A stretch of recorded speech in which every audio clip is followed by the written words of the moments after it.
all those other issues, or trying to meet the best practice guidelines in terms of, high uptake from a growing crop, good ground conditions, low potential for nutrient loss. All that kind of gets sidelined if lack of capacity is the only issue that's kind of at the forefront of the decision, Additional storage is going to give you that flexibility to allow you to, manage better the timings and the rate. For slurry and farmyard manure, there's a 5 metre buffer as standard. But for the 2 weeks from the opening period, the time it's open for spreading again, and 2 weeks before it's closed, that extends to 10 metres. On top of that, you've your risky fields in terms of overland flow at this time of year. As the close period draws to a close across many parts of the country, today, as part of a series of podcasts for Nutrient Management Week, I'm joined by Dr. Philip Murphy and Pat Tuohy to discuss the effective use of nutrients and avoid losses. Philip, who is the co-ordinator of the Blackwater Catchment Programme, will talk about things people can do and need to be aware of to minimise nutrient losses. And Pat will discuss the work he did for the Department of Agriculture to establish more up-to-date figures for slurry and soil water storage. This work is very important as it has highlighted that increased cow performance has in fact increased slurry production, which means increased slurry storage requirements. And adequate and indeed surplus storage is one of the biggest actions farmers can take to ensure that they maximise the value of the nutrient in slurry while also minimising the impact it may have on water quality. I started by asking Pat to talk to us about the current storage figures and how they compare to what he found in his study. We've been collected data from 2023 up till early last year, 2025, looking at collection rates of slurry and soil water across 100 farms around the country to try and look at that issue in detail. And the core issue there is, if the storage is inadequate or if the storage runs out, then, as I said, there's pressure on to try and manage that early in the year, and that was putting a lot of pressure in terms of management of slurry spreading and so on, and the close period, compliance with the close period and so on. What we've seen, and look, there's 100 farms in the study, and the results are fairly consistent. We had a very wet and long housing period, wet winter and long housing period in 23 into 24. And a good bit of a more reasonable winter of 24 into 25, but we were seeing similar peak rates in terms of slurry collection. So you were instead of the 0.33 meters cube per cow per week, which is the current reg, we were seeing that being closer to and indeed above 0.4 meters cube per cow per week. So about a 20% higher rate than what's currently allowed for in the regs. And that has followed through now to what is in the proposed changes to the regulations that will be coming to pass in 2.5 years, the end of 2028. Increases in terms of slurry storage or slurry storage requirements. So as I said, we've tried to put figures onto that debate or to try to answer those questions in terms of what is the actual rate being collected, and that has been seen, as I said, has come to be included in the updated or the proposed regulations as they are now. So I suppose, Pat, then you said there that there was the 0.4 is a 20% increase, but that's just the actual slurry production almost from the cow effectively. So anything else that potentially could be getting into a tank, be that soil or dairy washings coming in from another tank or whatever, if there isn't an ability to spread those, if they're being stored separately or whatever, but there's a fail-safe of that they go into the slurry tanks if they have to rainwater off of a yard, etc. That's all pushing you over the top then, basically, if you only have exactly what the regulation states. Yeah, so I suppose you're on a fine line there, as you say, and we saw that particularly in the back end of 2023, where we had all that wet weather for the whole winter really, but particularly September, October, and you were getting those extreme rainfall events, and you're seeing that then in certain tanks in certain yards. You were getting tanks that were vulnerable to rainfall being collected or runoff. So you're getting runoff from large areas accumulating, maybe running from quite substantial areas of a yard or even in off-farm roadways, ending up finding its way into a tank, and you're seeing spikes, I suppose, in terms of the rates of collection. So look, obviously, if that can be avoided or that can be managed as far as possible, or if those spikes can be removed, it'll allow for, the storage to be used for what it's for, which is the slurry, obviously, and the soil water, and to try and avoid any other contributions that maybe could be avoided. The storage capacity is one thing, but then what areas available to spread is reduced as well, with given the buffers and the risky zones too. So just meeting the bare minimum is enough on paper, if you get me, but the reality then of where is available to apply nutrients gets limited as well, especially those first 2 weeks after the opening period as well, that kind of way. So as you're saying there, Stuart, I think you need the flexibility in the capacity, you need that little bit extra than you think, you know what I mean, to give you the flexibility in decision making and allocation of nutrients like.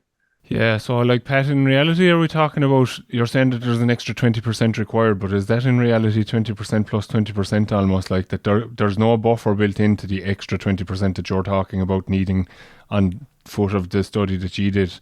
That's just to say that's what you actually need for the cows. So people should actually be factoring in to put a buffer on top of that. So say currently, as you said, some people are on site, some people are off site. Currently, but we'll say the new figures now mean that everybody's eligible to apply for grants and so forth like that. Those people that are short currently only coming up to what they require in terms of going from the 0.3 or to getting up to the 0.4 and being right in the eyes of the regulation isn't going to be enough. Yeah, so the 0.4 now is a much more reflective value for the actual rate per cow per week.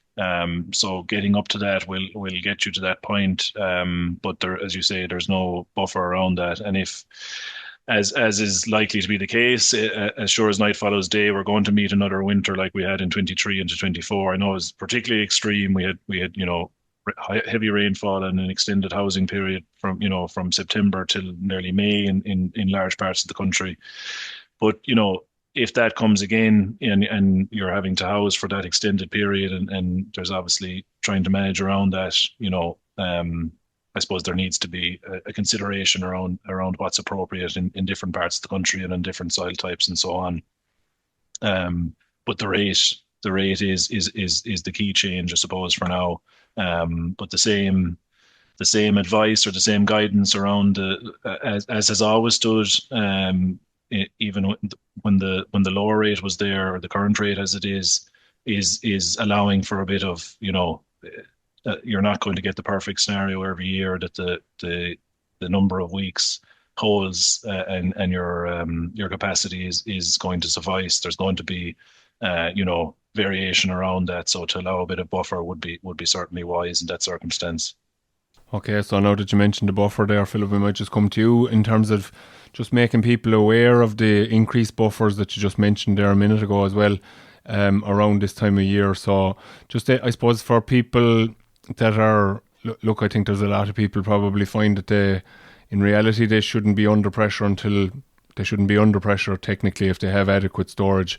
But there's a lot of people actually needing to spread probably almost straight away. Now, that can be a multitude of factors in that as to why they are, but like there's rules there with the last few years in terms of increased buffer zones.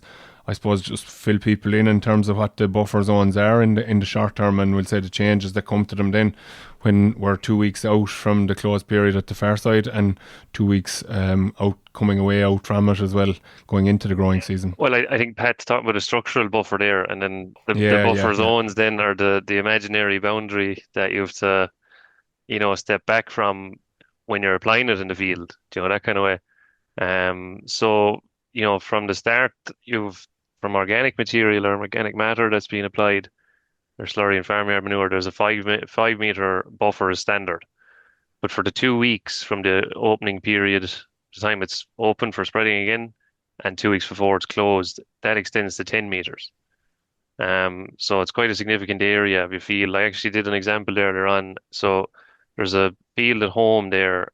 It's one side is bordered by a river, and it's about 300 meters. I just measured it out there, about 300 meters altogether. Say it works out at 3/4 of an acre of that field that you can't apply to. So if you have a couple of streams or a couple of waterways that run through your land, and you're keeping out 10 meters from them, you're losing a fair bit of area. So, when you obey your buffer zones, you have less area to apply to. On top of that, you've your risky fields in terms of overland flow at this time of year. And like we're saying about kind of weather events now, they could be increased intensity. If you're leaving nutrients sitting out on the ground and you get a downpour, you're going to get that washed off, kind of regardless of the buffer distance. But you're trying to go to the least risky fields in that case, so that could reduce your area. That could be 10 or 15% of the farm again. So this is why the storage capacity gives you the most flexibility in application placement on that side of it.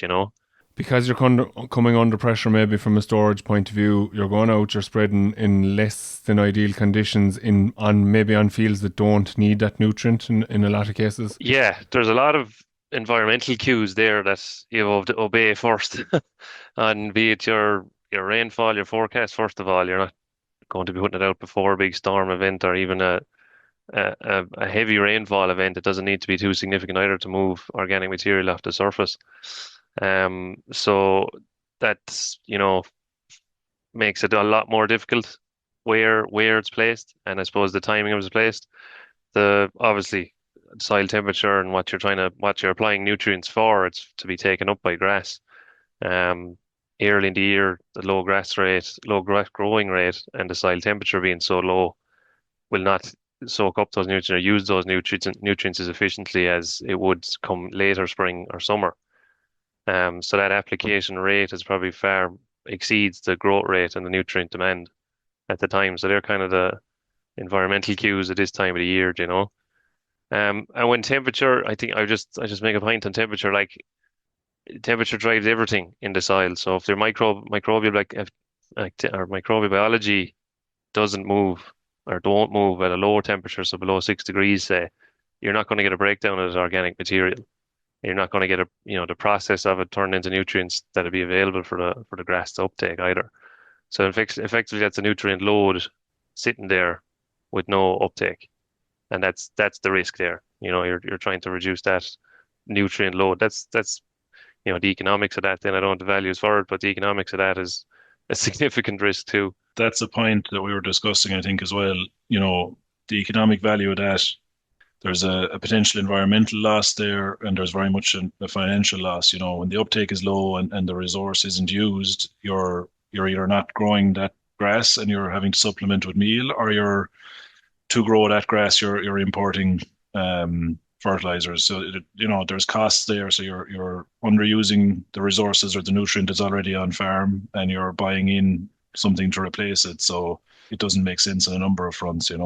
So, like Pat, I suppose what we would have met a good bit of resistance to now, and fertilizer register has really tightened up in it. In reality, is the phosphorus allowances that farms have. So they actually, quite often, they don't have a phosphorus allowance, but they actually have the phosphorus in the tanks in the yard. But because of what you're saying in terms of the pressure to spread, that phosphorus is going to sections of the farm, like Philippa said there, maybe that are drier at the time that they need to go out, so goes to a section of the farm that maybe on the grazing platform or whatever that doesn't really require a whole lot of phosphorus, and silage ground that would need it maybe further away or whatever doesn't get it. So there's an opportunity cost there effectively, and that I suppose what I'm trying to get to is that there are people out there arguing against investing in storage, but this investment is actually an investment on many levels, really, is it? Where you run out of capacity, and the lack of capacity is going to dictate management, as in something has to move in terms of taking the pressure off, and you're going to, as Philip said, there are parts of the farm that may not be the best place to put the slurry, or may not be the best timing to put it. Again, like I said a minute ago, you're not getting the full return on that. Additional storage is going to give you that flexibility to allow you to, manage better the timings and the rates. And there's issues there, of course, as you go later into the year, and matching with the grazing rotation and so on, and grazed paddocks versus silage ground and so on and so forth. But if capacity is all that's dictating the management at this time of the year, and lack of capacity dictating management, then all those other issues are trying to meet the best practice guidelines in terms of high uptake from a growing crop, good ground conditions, low potential for nutrient loss, all that kind of gets sidelined if lack of capacity is the only issue that's kind of at the forefront of the decision, you know. And then, Pat, maybe it mightn't be a fair question to ask, but I feel you might have some bit of knowledge on the area from your time with the Heavy Soils Programme before as well. Just the impact of, I saw there was an article in the journal there recently about the impact of the larger machinery. Like, we've gone from when we used to see 1,500 gallon tankers to 2,000 to 2,500 to 3,000 to there's 4,500 gallon tankers around us here in Fermoy now. Like, the impact that they have on soil when they're used in the wrong, as in maybe borderline trafficability conditions, like, is that a major problem that people need to be more conscious of as well? Yeah, absolutely. Like, you're damaging the soil, really. And in terms of what that means, effectively, like, the soil is functioning, it's doing different things. It's from a production point of view, there's cycling of the nutrient and it's producing the grass. From a water quality and loss point of view, there's attenuation of the nutrients within the soil and so on. And there's a number of different functions. But if you compact the soil or you damage the soil or heavily poach it or heavily track it this time of the year with heavy machinery or overdoing it with traffic levels, those functions all get reduced. So you're into a scenario then where the soil isn't performing any of those functions, or the capacity to perform them is certainly reduced. So you're holding more water in the soil. You don't have the same rooting or nutrient conditions in terms of access of the plant to nutrient and so on. You don't have the same microbial activity, you don't have the same attenuation of nutrients. You're increasing overland flow. There's all sorts of implications, I suppose, of damaging the soil. So it's certainly something to be aware of as well. So yeah, it's another aspect of trying to manage around this issue at this time of year. Okay, so Philip, I suppose we'll come to you now in a bit more detail. So, like, I think we've very much established there from what Pat has said there, and look, we knew it ourselves, I suppose, that the requirement for storage is very definite and very real, and people need to decide what way they're going to go. I suppose those that are kind of knocking the idea of investing have to decide, are they going to cut back to fit into the scenario that they have currently, or are they actually going to get off the fence and put their money where their mouth is, in terms of putting steel towers up or tanks into the ground or whatever it is going to be, whatever suits the farm, and put the storage there. But so, from your perspective, that's a big part of your campaign, that people need to have adequate storage. But what are the other elements when it actually comes to the utilisation of the nutrients? Where should they go? You've talked a little bit about it there in the few bits and pieces that you've said already. Like, tell us more in terms of the messages that are going to be coming from the Better Farming for Water campaign around nutrient use. Well, I'll tell you, the first thing that's probably the most useful to a farmer is NMP Online has the water quality map packs, they're called. And these are a map of your parcels, and you can kind of select, the advisor can select out specific parcels, not the whole farm if you don't want them and that kind of it. So maybe the farm around the block, or maybe just the field that's bordered by a river or a stream. And overlapped on that is those risky pathways. And it also has the what are called the points, I suppose, the connectivity points, where where a drain can enter a waterway. So, we'd be encouraging those map packs to be used. And as you know, Stuart, from talking to contractors, there's a need for a guide, either for the farmer or the operator who's applying the nutrients, as to where the most risk is, across that farm, and pick out those fields. And it'll only be temporary. It's a temporal aspect and spatial aspect, but you just, for that wet period or the risk of rain coming, here's the field that you want to avoid, here's the drier one, and you can see that on those maps too.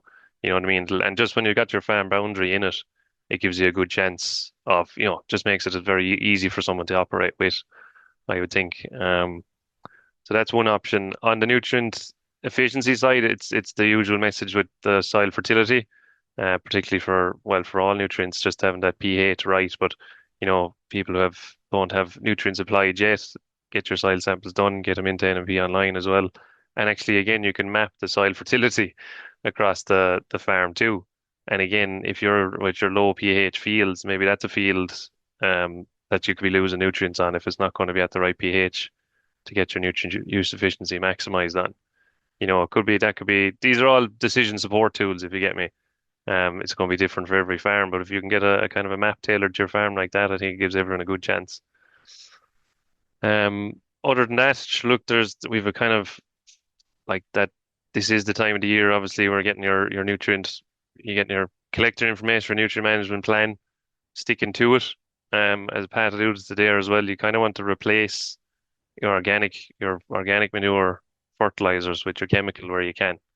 I know there's a lot more ease with the chemical applications, but your organic one is homegrown nutrients and that side of it. There's a lot more talk, I think, about using the slurry hydrometer for getting an accurate nutrient value for your own slurry on your farm too. So these are all kind of decision support aspects that would, I think, help a farmer guide the best application, the best nutrient management plan they can get, and it can be used throughout the year then. So just, I suppose, around the slurry things, that's what we're talking about today. What are the risks with the slurry in terms of nutrient impact and risk, we'll say? So slurry in that would have, the risk is a local impact. What you'd normally get with organic material is if it enters kind of via drainways, your field drains and that side of it, the connectivity of it. If that enters small streams or rivers and that, you have a local impact there. That organic material, if it enters a waterway, creates kind of a eutrophication because of the nutrient enrichment. That impacts the oxygen levels and that impacts the invertebrate or the biology in the river. So you get a local impact there.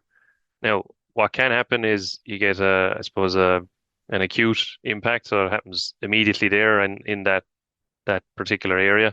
Or if it's kind of a leak, say, or slow leaking of organic material into it, you could have a kind of a chronic impact that could affect the stretch of a river, be it a kilometer long or something like that. So things like that, they're localized, but they would affect the average health of a stream. So say a monitoring point or whatever could be 5 or 6 kilometers away. But if a stretch of that waterway is impacted by organic material getting in like that, the average will be affected downstream where it's monitored, say. So you're trying to minimize and completely avoid any risk of connectivity in terms of overland flow, particularly with slurry. And that can occur at any time of the year realistically. So it's basically about putting in those buffers, having that vegetated buffer there, and sticking to your distance from the bank of the river as well. So you mentioned 2 buffers there now, with the vegetative buffer and the spreading buffer are 2 different things as well, because I think there seems to be a good bit of confusion with people about those. So the spreading buffer is the distance that you're keeping out from the top of the bank. Yeah. And then the vegetative buffer is actually an area of growthy, we'll say, so maybe not cutting the grass that's under the wire by the river, so that there's some form of a trap or maybe a hedge or whatever growing between the bank of the river and the fence, is it? To make it as clear as possible, the buffer zone is the area where, that's left absent of a fertilizer. Be it the granules drop at that, as it 3 meters, is it for chemical, back from the top of the bank as well, rather than from the edge of the river. So that's your buffer zone. But say a vegetated margin or a vegetated buffer, as I was saying, a vegetated margin could be, I think for the irrigation, is 1.5 meters back from the river as well. So that acts as actually an attenuation feature. So that'll actually soak up nutrients. If there's, beech or hedgerow or wild grasses or whatever it'll be there along the side, that acts as a physical barrier to prevent anything reaching the waterways there.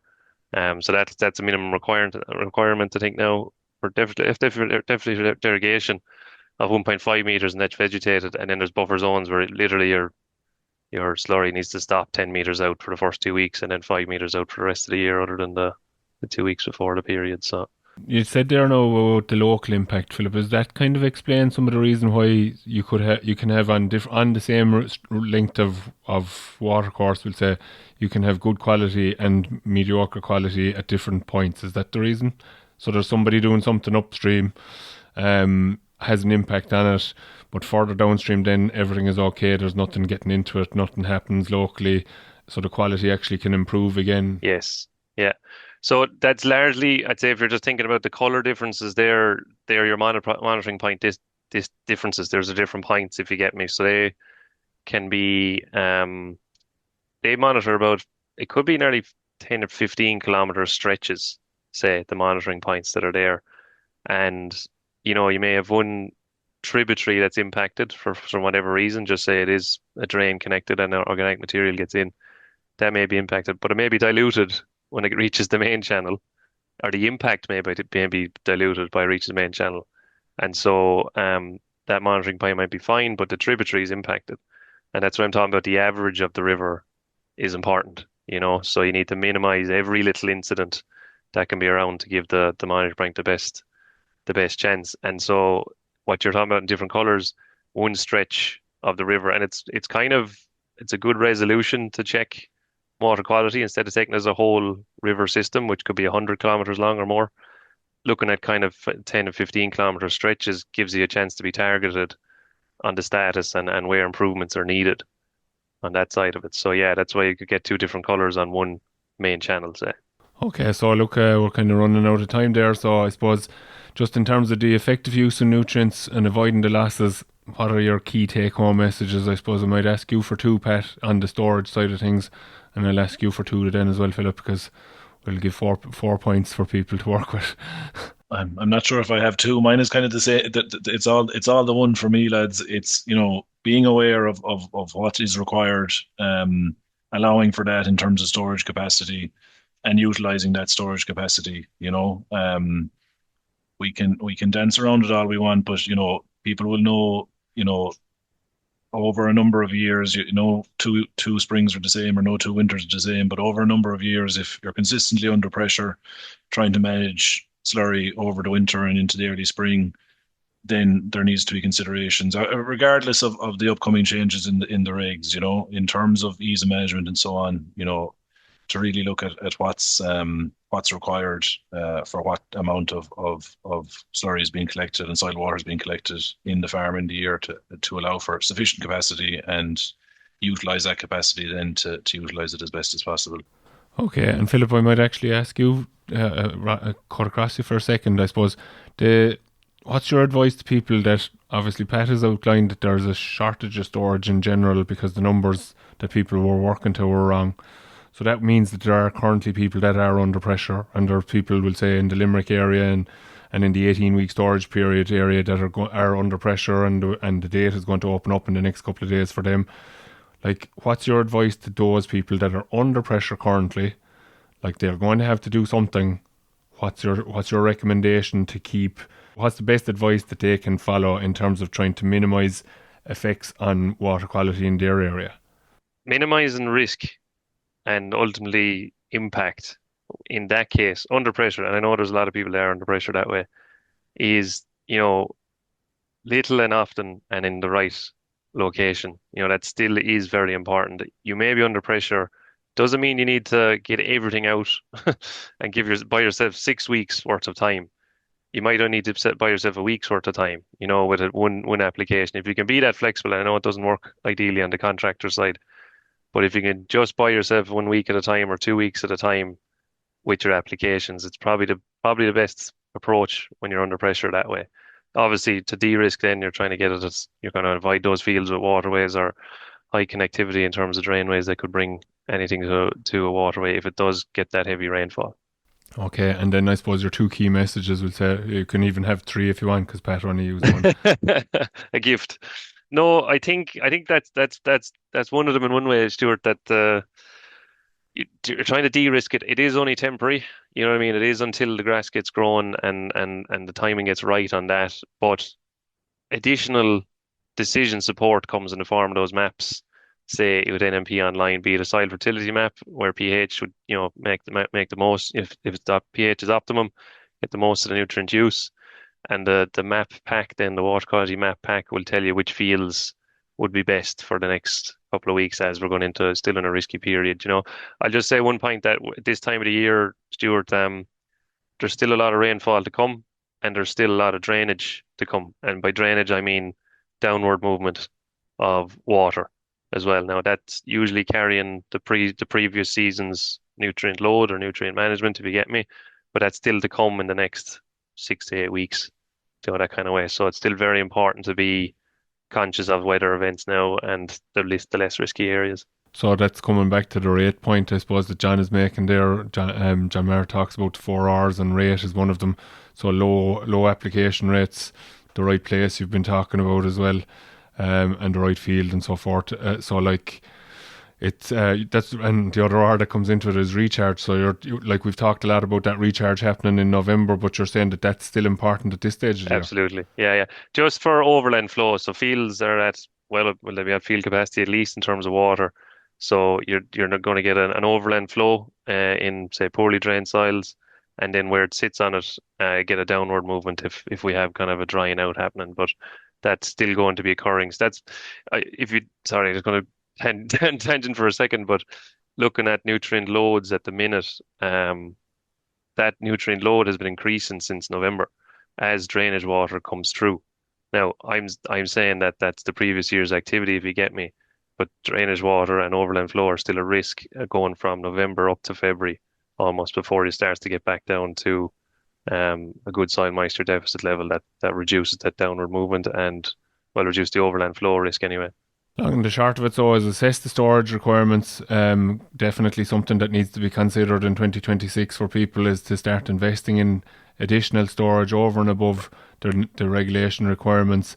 Where people are under pressure to spread currently, be careful where you go, be very conscious of the buffers, and I suppose the other piece is to be make yourself aware of the locations of the streams and all the right fields to be going into, so that's knowledge is power effectively, Philip, is what you're saying there. So those maps are available in a lot of cases for people already, but they may not have seen them or may not have been using them to date. So just notifying the people that are spreading, obviously, of the proximity of different drains and so forth, because sometimes these can be behind a ditch, and there can be very significant water bodies potentially at the other side of a ditch, and that while there is there is a bit of a filtration of the ditch there being in terms of a buffer, as you described it already, it's not. You still need to adhere to the distances away from that. So I suppose we'll leave it at that, lads. Plenty more to come and over the next number of months, I suppose, around nutrient use and so forth. Thanks very much for joining me on today's show. Thank you, Stuart. That's all for this week's episode of the Dairy Edge podcast, and my thanks to Pat and Philip for joining me on this week's show. Just to remind listeners that today's podcast is part of a series for Nutrient Management Week. Over the course of the week, John Maher of Grass 10 will be talking to previous recipients of awards in the Grassland Farmer of the Year competitions, amongst others, about maximising slurry, GPS technology, optimising soil fertility, and setting up your fertiliser spreader. So tune in every day this week to hear more. Don't forget to rate, review and subscribe to the podcast. You can listen on Apple and Google Podcasts as well as Spotify. And for more information, go to the Teagasc website at teagasc.ie. I'm Stuart Childs, and join us next time for your Dairy Edge.